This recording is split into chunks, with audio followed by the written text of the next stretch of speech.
사도행전 17장 10절로 15절 말씀, 제가 가진 성경으로 217면이 됩니다.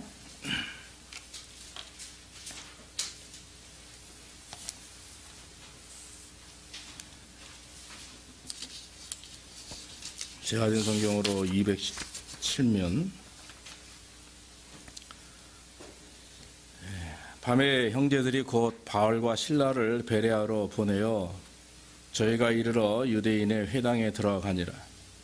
베레아 사람은 데살로니가에 있는 사람보다 더 신사적이어서 간절한 마음으로 말씀을 받고 이것이 그리한가 하여 날마다 성경을 상고하므로 그 중에 믿는 사람이 많고 또 헬라의 귀부인과 남자가 적지 아니하나 데살로니가에 있는 유대인들이 바울이 하나님의 말씀을 베레아에서도 전하는 줄을 알고 거기도 가서 무리를 움직여 소동케 하거늘 형제들이 곧 바울을 떼어보내어 바다까지 가게 하되 실라와 디모데는 아직 거기 요하더라. 바울을 인도하는 사람들이 데리고 아덴까지 이르러 바울에게서 실라와 디모데를 자기에게로 속히 오게 하라는 명을 받고 떠나니라. 아멘. 오늘은 신앙, 즉 그 신사적인 신앙이라고 하는 그런 제목을 붙여서 말씀을 증거하기 원합니다. 여러분, 그 신사적인 신앙이다 하면 여러분 어떤 단어가 생각이 납니까? 신사적이다 그러면 어떤 단어가 생각이 납니까? 오늘날 사실 그 물질의 홍수라고 하죠. 또 문화 홍수입니다. 그러니까 그만큼 많이 뒤섞여 있다라고 하는 거예요. 너무 많다. 물질적인 것, 또 문화적인 것, 심지어는 종교적인 것도 마찬가지입니다. 아마 전 세계에 종교가 몇 개 있는지 잘 모르겠습니다. 솔직히 너무 많습니다. 기독교만 해도 뭐 기독교에 파생되는 여러 가지 이단과 모든 걸 다 해도 아마 뭐 수백 개는 되지 않겠나 싶습니다. 그렇기 때문에 이런 우리가 이 차고 넘치는 그런 어떤 홍시 속에서 굉장히 신사적이면서도 온전하게 산다고 하는 것은 참 쉬운 일은 아닐 것입니다. 저는 개인적으로 이 신사적인 신앙인이다라고 하면 온유하고 겸손한 그런 그 신앙, 영적으로 하나님 앞에 겸손하고 삶의 모습도 그렇고 또 인격적으로도 하나님이 기뻐하시는 그런 신앙의 모습을 가지고 있는 사람, 신앙뿐만 아니라 이 삶과 신앙이 하나가 되어서 어디에 가든지 교회 가도 내 직장에 가도 내 가정에 가도 동일하게 하나님 앞에 사람과 하나님 앞에 인정을 받는 그런 사람들이 신사적인 신앙이 아닌가 싶습니다. 많은 사람들이 여러분 영성하죠. 예전에 어떤 분이 저에게 목사님 영성적인 음악을 들어보세요 라고 이렇게 들려주는데 안 봐도 안 들어봐도 그건 뭐냐면 그 뉴에이지성 음악입니다. 그래서 음악이 흐르면서 명상 같은 그런 것, 그래서 가사나 이거보다는 그냥 음악으로 사람의 마음을 이렇게 사로잡는, 그래서 인도에서 나오는 그런 어떤 명상음악 같은 음악을 기독교적인 어떤 그 리듬에 가미해가지고 한 찬양을 제가 이제 들은 적이 있는데 굉장히 저는 좀 이렇게 좋지 않은 느낌이었습니다. 여러분, 영성이라고 하는 것은 신비적인 것이 아닙니다. 영성이라고 하는 것이 뭐 꿈에서 하나님을 만났다, 꾸었다, 들었다라고 하는 어떤 체험적인 신앙이 영성의 주된 목적이 아닙니다. 영성은 하나님 말씀 위에서, 하나님의 말씀 중심 위에서 세워지는 그런 새로운 하나님을 향한 그런 어떤 건축물과 같은 모습, 우리 인격적으로 또 영적으로 바르게 세워지는 부분을 영성이라고 하는 것이죠. 그래서 신비적인 체험이라든지 아니면 어떤 영적 특별한 어떤 경험이라든지 이것은 그것을 가지고 그래 영성이다 이렇게 말하기는 어려운 거죠. 그래서 뭐 음악이라든지 또 뭐 영화라든지 아니면 여러 가지 뭐 책이라든지 오늘날 많은 사람들이 영성이라는 단어를 사용하면서 정말 하나님의 말씀이 아닌 인간이 느끼고 경험하는 것을 토대로 한 것을 영성이라고 표현하는 사람들이 얼마나 많이 있는지 몰라요. 그래서 여러분 조심해야 됩니다. 그래서 잘못하면 정말 전통적 하나님의 말씀 위에 세워진 기독교 신앙이 아닌 이상한 다른 체험주의적이고 다른 신앙으로 흘러가게 되는 그런 위험을 우리가 경험하게 되는 것이죠.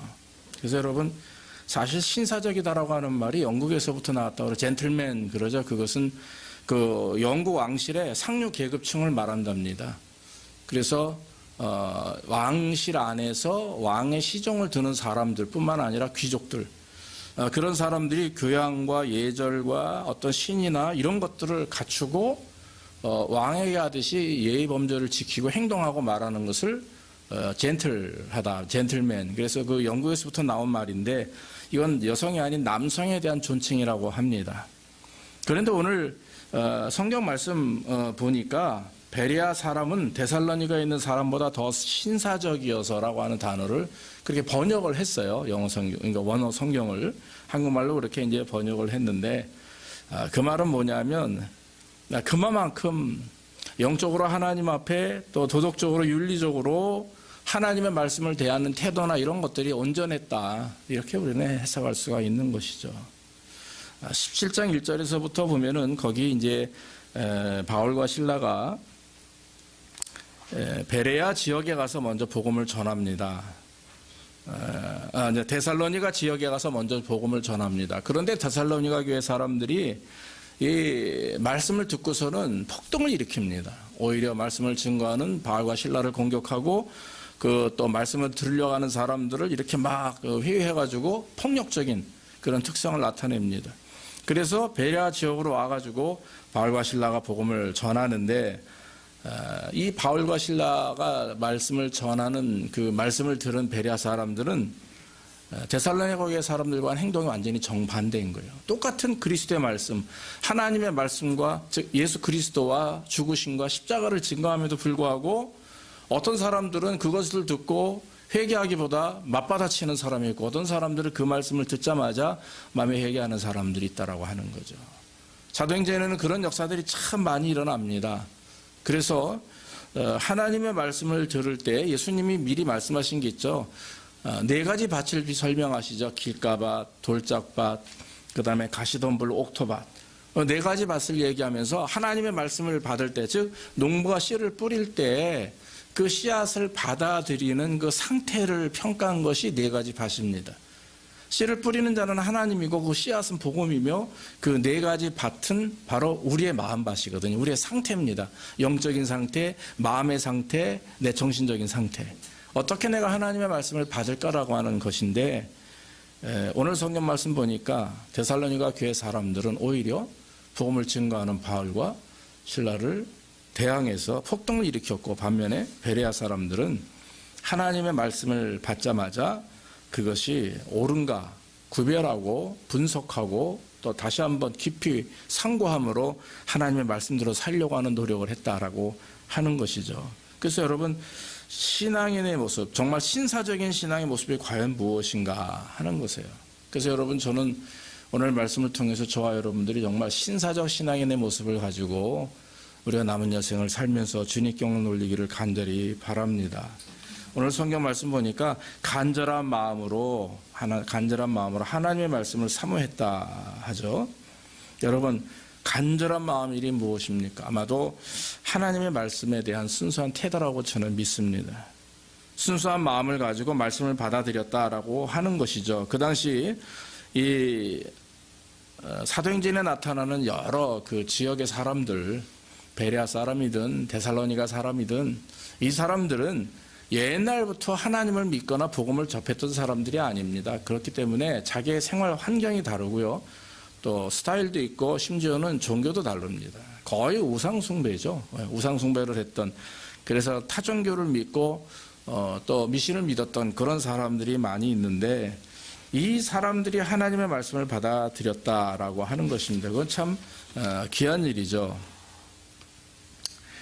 간절한 마음으로 이 베레아 사람들은 하나님의 말씀을 받아들였기 때문에 그 말씀이 그들의 마음속에 묻혀지게 되고 싹이 트고 열매를 맺는 역사가 일어났다라고 하는 것입니다.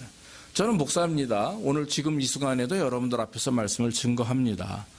많게는 수백 명 사람 앞에서 또 적게는 몇 명의 사람 앞에서 복음을 증거합니다. 그런데 말씀을 전할 때마다 하나님이 목회자들 저뿐만 아니라 많은, 제가 이 말씀을 좀 여러 번 한 적이 있어요. 하나님의 말씀을 증거할 때는 이렇게 말씀을 듣는 분들의 모습을 보면 저 사람의 말씀을 받고 있구나 아니구나 하는 것을 좀 느낄 때가 있어요. 어떤 때는. 그럴 때는 정말 우리가 늘 얼마나 하나님을 사모하며 말씀을 듣기 위해서 예배하기 위해서 준비된 모습으로 주님 앞에 나오느냐 하는 것을 우리가 알게 되는 거죠. 여러분, 예배 드리는 삶의 모습이 간절함이 있어야 됩니다. 간절해야 돼요. 그러니까 하나님을 만나길 원하고 내 기도가 응답되길 원하고 하나님께 복을 받기를 원하고 또 하나님께서 좀 나를 기억하시고 또 나에게 좀 은혜 주시길 원하고 하는 이런 간절함이 있어야 되는 거죠. 메마른 땅에 단비가 내려질 때는 그 땅이 금방 그 단비를 다 흡수합니다. 아주 쭉쭉 빨아들입니다. 그것은 그만큼 말라있기 때문이라는 거죠. 우리가 지금 환경이 어렵고 물질적으로 뭐 어쩌고저쩌고 많이 해도 중요한 것은 우리의 심령이 환경, 물질 이거 이전에 우리는 우리의 영적인 모습이 여러분 풍요로워도요 굉장히 딱딱하고 아주 힘든 삶을 사는 사람이 있고 풍요롭지 않고 가난함에도 불구하고 매일의 삶 속에서 기쁘고 감사한 사람들이 있어요. 저는 그런 분들을 참 많이 봤고 제가 같이 어릴 때 같은 교회에서 신앙생활 할 때 한 목사님 그때 어린 친구가 있었어요. 예. 그분의 아버지는 봉천극장 그림을 그리는 분입니다. 간판에 그림을 그리는 분인데 여러분 아시죠? 영화 한 번 하면은 오래 걸리잖아요. 그러니까 한 번 그릴 때마다 얼마 받는 거예요. 그러니까 한 달에 2번 상영하면 페이를 2번밖에 못 받는 거예요. 그러니까 날마다 도시락 싸오라고 그러면은 정말 밥보다는 보리밥보다는 떡 뭐 이런 거 싸오는 친구가 있었는데 근데 그 입에서 한 번도 제가 불평을 들은 적이 없고 한 번도 누구를 블레임하는 걸 못 봤고 한 번도 투정 부리는 걸 못 봤어요. 많은 친구들이 현재까지 있지만 지금도 제 마음속에 그 친구는 마음 중심에 있어요. 그게 누구냐면 박대규 목사라는 분입니다. 그동안 몰랐는데 인터넷을 통해서 보니까 목회를 하고 계시더라고요. 목사님이셨어요. 왜냐하면 그분하고 저하고 고등학교 때 수련회 가가지고 산에 가서 막 하나님께 기도할 때 환상을 보고 뭐 영적 체험을 엄청나게 해서 저도 하나님의 종이 되겠다라고 결심한 이후였거든요. 그러니까 그 많은 친구들 가운데 목회자가 저와 그 박 목사님하고 군에 가서 폭탄이 터지는 바람에 2손을 다 잃어버린 김화영 목사님이 실예의 말씀을 드리는데 그 세 분이 지금 우리 그룹으로 모여있는 남자들이 한 7, 8명 중에 목회자가 3명 또 한 분 김춘성 목사님이라고 4명이 나왔어요. 우리 동기 중에 남자애들 한 7, 8명밖에 안 되는 동기 중에 4사람의 목사가 됐어요. 그때는 정말 간절한 마음이었습니다. 중고등학교 때 하나님을 만나고 예수님을 믿으니까 인생이 달라지는 거예요. 그래서 여러분 커서 인생이 달라지는 게 아니라 어린 나이에 또 아니면 내가 정말 하나님을 순수한 마음으로 진심으로 사모할 나이에 하나님을 의지하고 하나님께 영광을 돌리는 삶을 살려고 하는 그런 간절함을 가질 때 큰 은혜를 경험했던 것을 제가 기억하게 되는 것입니다. 얼마나 참 간절했는지 몰라요. 여러분 이 간절한 말씀, 마음으로 말씀을 받는다라고 하는 말은 사실 한 부분에 있어서는 겸손합니다. 왜냐하면 내놓을 게 없었어요. 내놓을 게 없는 겁니다. 오늘 베레아 사람들도 마찬가지지만 간절한 마음으로 말씀을 사모하는 사람들의 모습을 보면 공통적으로 겸손합니다. 드러낼 거 없고 내놓을 거 없고 하나님 앞에 내세울 게 없는 나는 죄인입니다. 나는 부족합니다. 나는 아무것도 할 수 없습니다. 하나님이 하셔야 됩니다. 하나님밖에 저는 없습니다. 라고 마음속에서 매달리는 사람. 그래서 내가 가지고 있는 것들은 전혀 나에게 중요하지 않아요. 오직 하나님의 은혜와 하나님의 그런 역사하심만을 간절한 마음으로 바라는 성도들에게 하나님의 은혜를 주신다라고 하는 것이죠. 마태복음 15장에 보면 거기 가나안 여인 수로보니게 여인이 예수님께 찾아옵니다.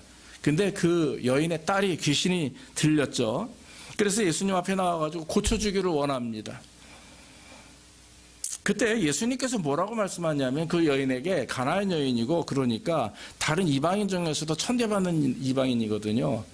자녀들이 먹는 밥, 자녀들이 먹는 떡을 개에게 주지 않는다 그랬어요. 그러니까 뭡니까? 유대인들은 하나님의 자녀지만 너 수르보니게 가나안 여인은 개다 이 말이에요. 근데 이 여인이 그 말을 듣고 보통 사람 같으면 아이씨 지가 뭔데 예수면 예수자고 갔겠죠. 그러나 이 여인은 그 앞에 오히려 가까이 와서 무릎을 꿇고 하는 말이 주님의 말씀이 맞습니다. 그러나 개들도 주인의 상에서 떨어지는 부스러기를 먹지 않습니까? 라고 대답을 했다라고 하는 거예요. 예, 개라고 말씀해도 좋습니다. 그러나 저는 지금 당장 주님이 필요합니다. 주님의 은혜가 필요하고 주님의 치유가 필요합니다라고 가까이 간 거죠. 그때 예수님이 하신 말씀이 무엇입니까? 내 믿음이 크도다. 믿음대로 될지어다. 그랬어요. 예수님 앞에 나아가는 그 당시 성경에 나타나는 성도님들의 모습을 보면 공통적인 게 이런 절절한 믿음, 간절한 믿음이었어요. 그런데 예수님께서는 뭐 안수하고 막 소리치고 이렇게 치료하시고 고치신 게 아니라 뭐라고 말씀하세요? 내 믿음대로 될지어다.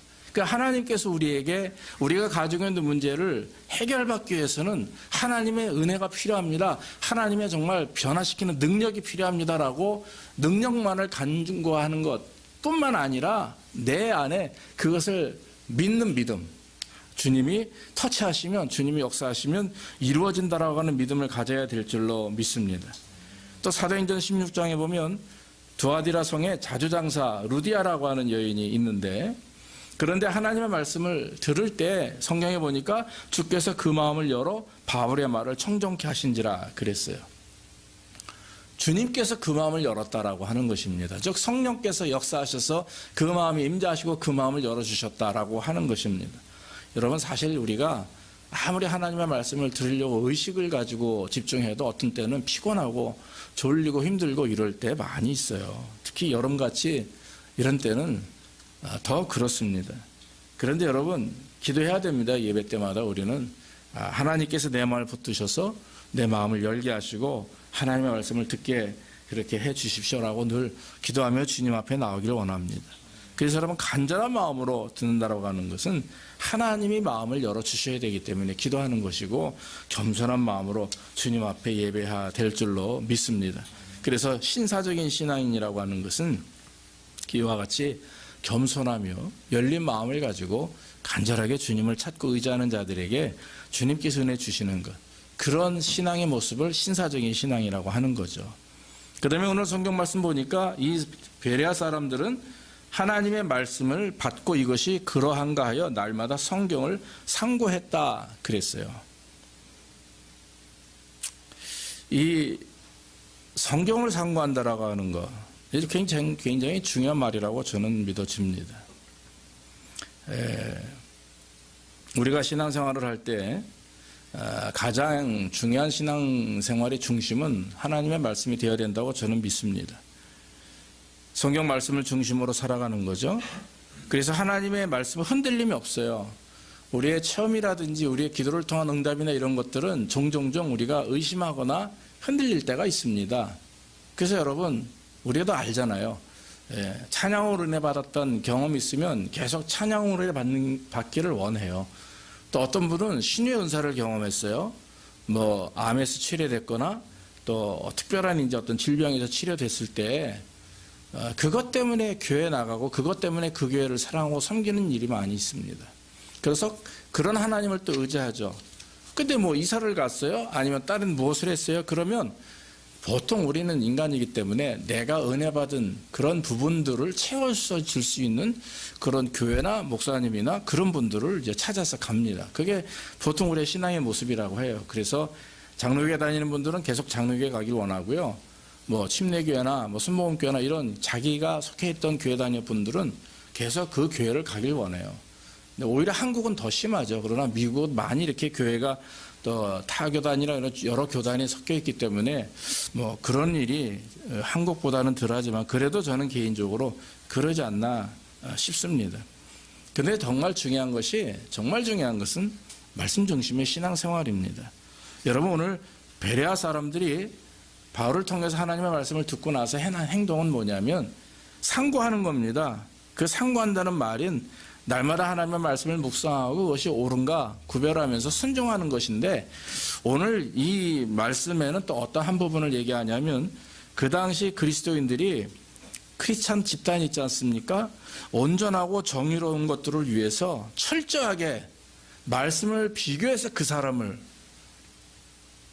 평가하고 또 연구하고 하는 거예요. 그러니까 사람뿐만 아니라 상황이라든지 이런 것들을 내가 지금 하는 행동, 우리 가정이 지금 하는 말, 또 내가 속해 있는 그런 어떤 공동체에서 이루고자 하는 일들, 과연 이것이 성경적인가? 내 욕심대로 하는 건가? 우리 아이들이 학교를 가고 미래를 향해서 계획을 세울 때 이게 진짜 부모나 우리들이 원하는 모습으로 아이들을 키우려고 하나? 아니면 하나님이 원하시는 기뻐하시는 모습인가? 이런 것들을 계속 하나님의 말씀을 통해서 확인 작업을 한다라고 하는 거죠. 이게 굉장히 중요한 일입니다. 그래서 여러분, 상고한다라고 하는 말은 나 개인의 신앙생활을 돌이켜본다, 하나님의 말씀을 비추어서 나의 삶을 돌아보고 그대로 따라간다라고 하는 말도 있지만, 더 큰 의미는 모든 공동체 안에서 내 삶에 속해 있는 모든 영역 가운데 어떠한 것이든지 무엇이든지 다 하나님의 말씀으로 비교해서 그걸 평가하고 재해석하고 재계획하는 그런 상황에까지 이른다라고 하는 것이 오늘 상고한다는 말씀의 뜻이라고 하는 것이죠. 그러므로 여러분, 우리의 삶의 기준을 하나님의 말씀에 둔 겁니다. 우리의 미래를 하나님의 말씀에 두었다라고 하는 것입니다. 그러므로 여러분, 우리가 신사적인 신앙이 된다라고 하는 것, 이런 말씀을 통해서 정말 내 삶을 돌아보고 내 미래를 거기에 맞추는 역사가 있어야 된다라고 하는 것이죠. 요한복음 5장 39절에 보니까 너희가 성경에서 영생을 얻은 줄 생각하고 성경을 상고하거니와 이 성경이 곧 내게 대하여 증거하는 것이로다 그랬어요.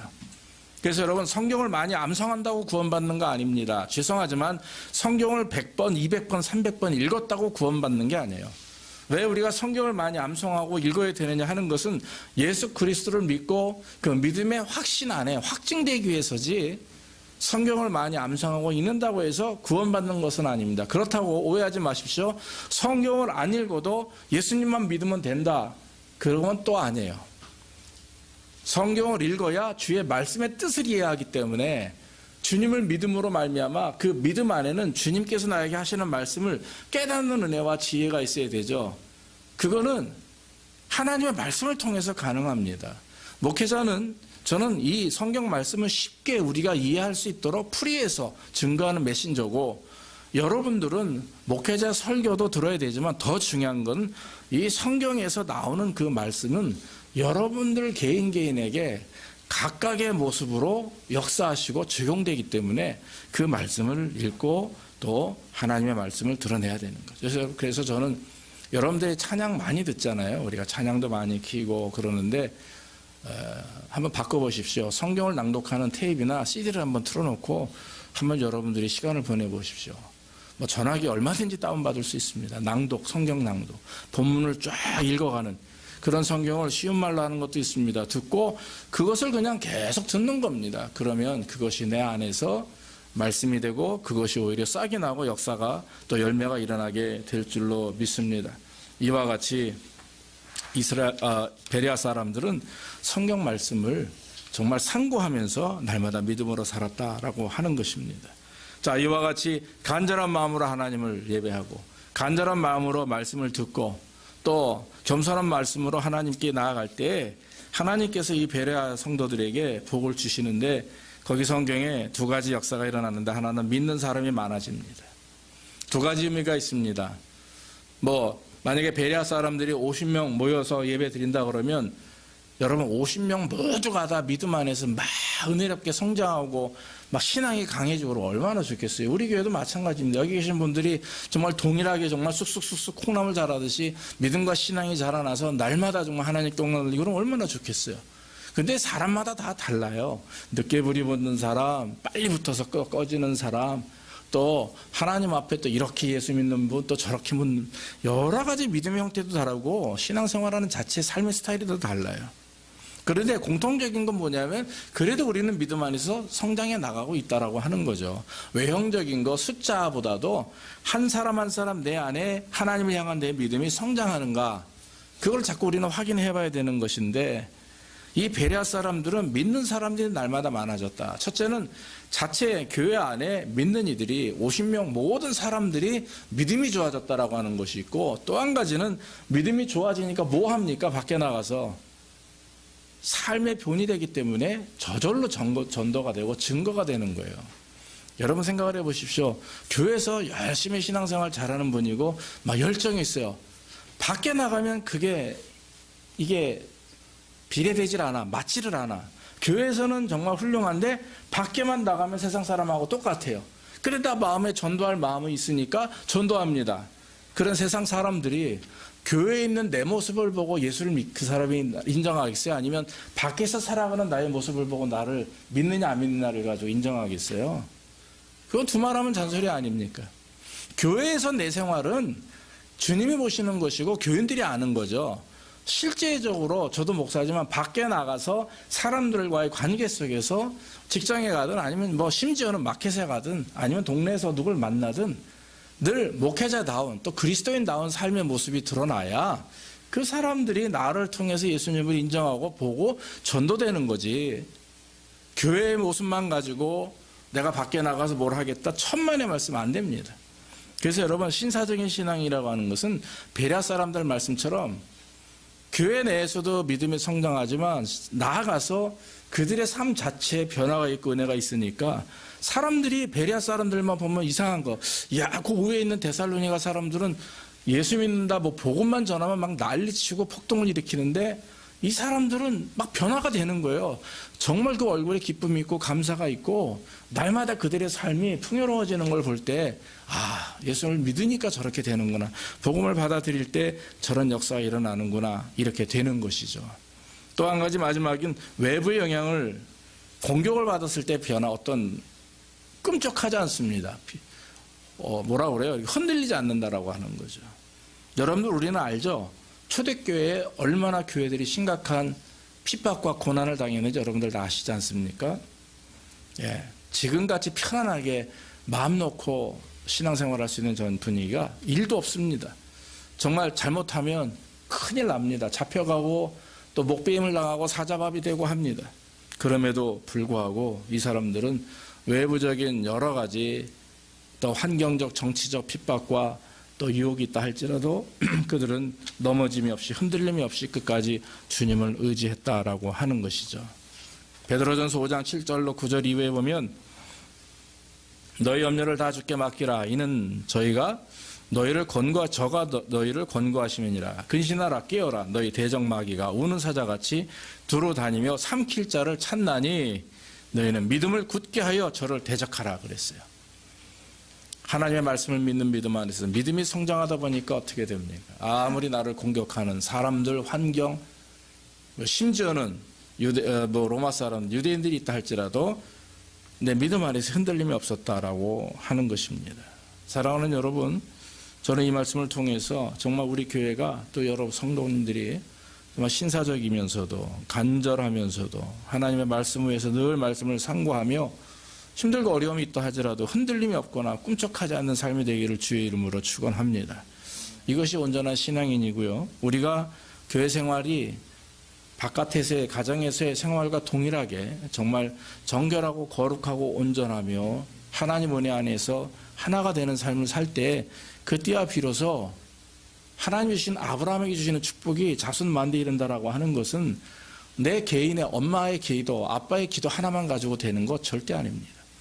부부가 하나가 되어서 한마음 한뜻으로 자녀를 위해서 기도하는 뿐만 아니라 삶의 모습이 정말 그리스도인다운 삶의 모습으로 이루어질 때 거기에 역사가 일어나는 것이고 자녀들에게 복을 하나님이 주시는 것입니다. 모쪼록 저와 여러분의 신사적인 신앙 꼭 챙기시고 또 순종하셔서 정말 우리 자손 만대가 복을 받고 하나님께 영광 돌리는 삶이 되기를 주의 이름으로 축원합니다. 기도하겠습니다. 아버지 하나님 감사합니다. 오늘도 말씀 가운데 역사하시니 감사하고 우리가 하나님 간절한 마음으로 늘 말씀을 받게 하시고 날마다 성경을 상고하며 또 환난과 어려움이 있다 할지라도 믿음으로 다 이길 수 있는 그런 능력을 저희들에게 허락해 주시옵소서. 우리의 신앙이 영적이며 인격적이며 삶의 모습이 신사적으로 온전한 모습이 되어서 오직 하나님만을 기쁘시게 함으로 또 나아가 우리의 삶이 복을 받도록 주께서 인도해 주실 줄 믿고 예수님의 이름으로 기도하옵나이다. 아멘.